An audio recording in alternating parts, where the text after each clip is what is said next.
Hey, how's it going, guys? This is Mark from Inside the Magic, California, and I am here with the Bryan Perry from Inside the Magic.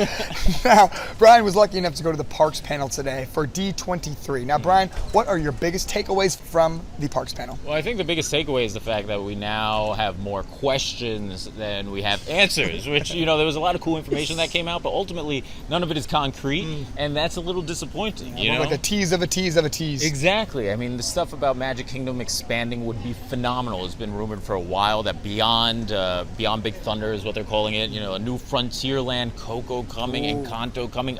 The Villains Land that we've been clamoring for decades is finally coming, but ultimately the fact that they said this isn't coming anytime soon is very concerning because, Disney doesn't say that. Normally they say things like, Tron is coming in the next couple of years, and then it takes 5 years, or Fantasyland is coming in the next 2 years. New Fantasyland takes 3 or 4 years. So things take a long time at Disney. The fact that they're telling us it's going to take a long time is not a good sign. Again, what this all comes down to is the fact that we've got these cool plans, we've got concept art, and it was freaking awesome to see it. I mean, again, the Coco Land is awesome on its own. Add Encanto, add Villains in the back, but is it going to happen? The Mary Poppins renderings at Epcot a few years ago looked awesome as well, and that is swept under the rug. So we'll see if it actually happens. If it does, awesome, but I'm not holding my breath because if I did hold my breath, I'd suffocate and die because it's not going to be anytime soon.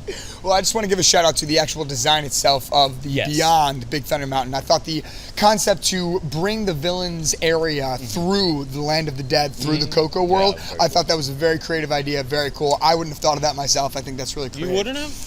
Give yourself more credit. All right, well, maybe I would have. You never know. This is my interview for WDI. Yeah. On another note, though, I do think the show got off to a hot start, right? Because you had the character appearances. You had Favreau show up. You had Feige show up.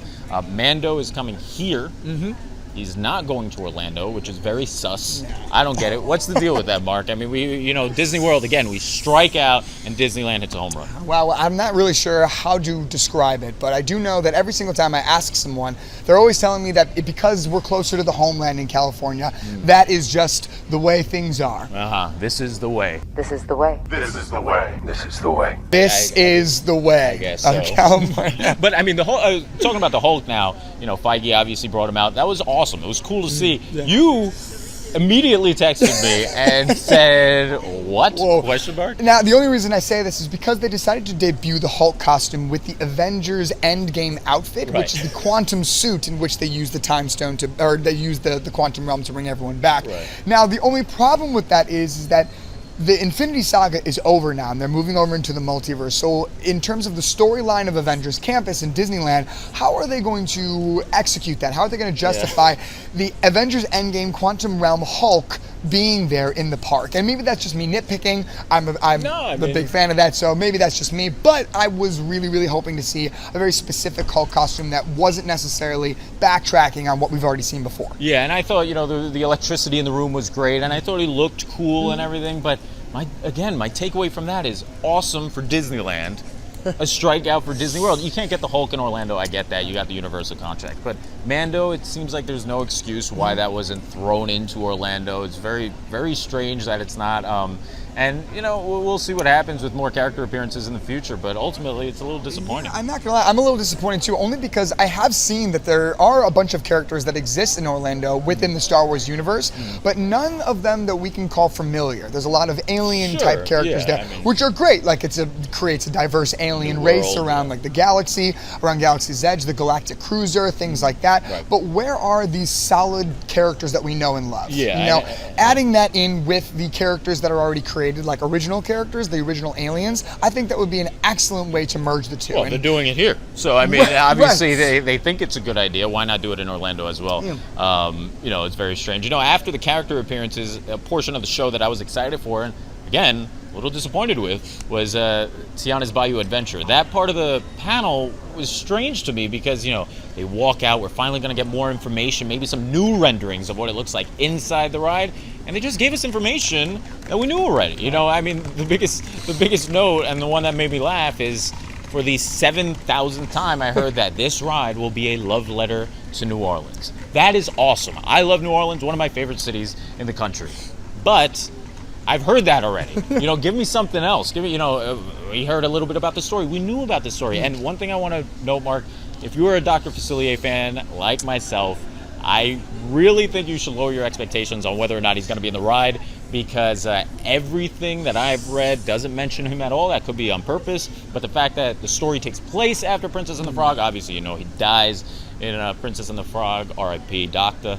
Yeah. It's a little, it's going to be disappointing for you if you're expecting to see it. Not only that, but you also were able to see the actual design plans for the ride. The model scale is actually being shown at D23, but from what you can see, it doesn't look like Facilier is anywhere in that ride. Yeah, and obviously there's so much that happens inside the mountain, but I think what is the most disappointing is the fact that you can look at the top of the flume drop and it looks like Dig a Little Deeper is playing based on the bottles hanging, from the famous scene in the movie. It doesn't look like it's going to be Friends on the Other Side, which is what everybody seemed to have wanted. So that's a little disappointing, and I wish we got a little more out of that.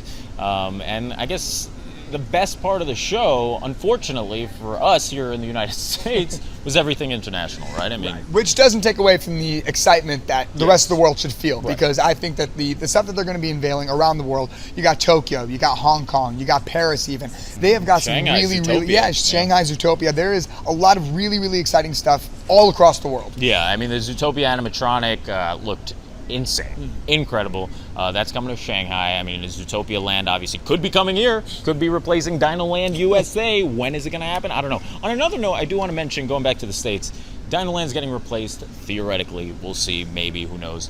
It's getting replaced with Zootopia, fine, that fits. Moana, I love.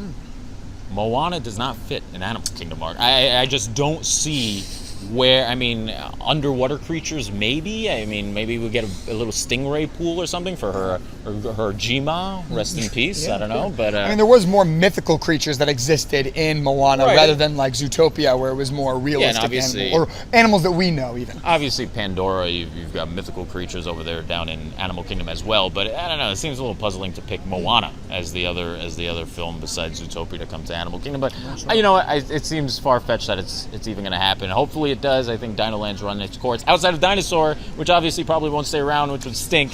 But again, quickly touching on the international stuff, Fantasy Springs over in Tokyo, Mark, we talk about it all the time. Wow. If that was coming to a park here in the United States, people would be losing their minds. You're talking about a Tangled area, a Frozen area, and a Peter Pan area, all opening in the same general area in the greatest Disney park in the world, that being Tokyo Disney Sea. If that was here, Mark, you remember when they opened the Rapunzel bathrooms? Oh, it was everyone lost their minds. It was amazing. They're bathrooms.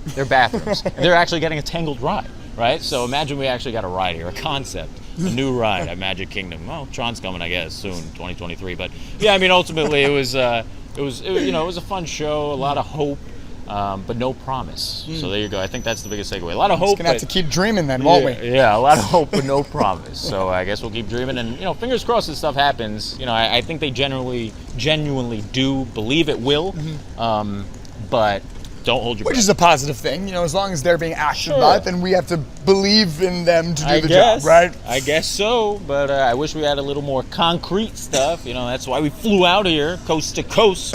But not gonna lie, Brian, it was a little overwhelming, to be totally honest. I've never been to a convention like this before, and the amount of people, the amount of excitement, the characters that people dress up as, the panels, everything was just so overwhelming in the best possible way. So thank you so much for your time, Brian. Looks like it was quite a successful Parks panel. Put it right there, pal. Yeah. Yes. I'm Mark from Inside the Magic, California. This is Brian Perry with Inside the Magic, and see you next time, guys.